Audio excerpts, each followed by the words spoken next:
રૂપાલાના નિવેદનને લઈને ક્ષત્રિય સમાજમાં રોષ જોવા મળી રહ્યો છે। ગાંધીનગરના મગોડીમાં ક્ષત્રિય સમાજે રસ્તો બંધ કર્યો।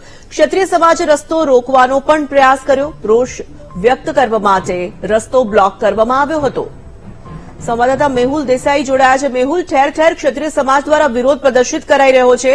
અનેક ઠેકાણેથી જે દ્રશ્યો સામે આવ્યા, શાંતિપૂર્ણ રીતે વિરોધ કરાઈ રહ્યો છે, પરંતુ જે રીતે અત્યારે આપણે જોઈ રહ્યા છીએ ગાંધીનગરના મગોડીના દ્રશ્યો, ક્ષત્રિય સમાજે રસ્તો બ્લોક કર્યાના પણ સમાચાર મળી રહ્યા છે।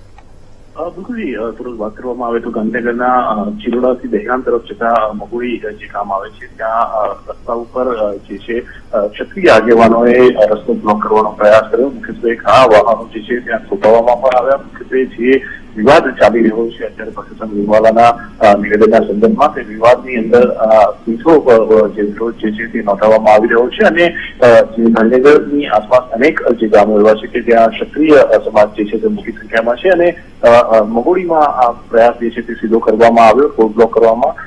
સામાન્ય રીતે ત્યાં વાહન વ્યવહાર ઓછો રહેતો હોય છે, પરંતુ જે વાહન વ્યવહાર થઈ રહ્યો છે તેની અંદર પણ રોડ બ્લોક કરી સીધો પ્રયાસ જે છે તે વિરોધ કરવામાં આવી રહ્યો છે અને આક્રોશ જોવા મળી રહ્યો છે ક્ષત્રિય સમાજની અંદર। ધન્યવાદ મેહુલ।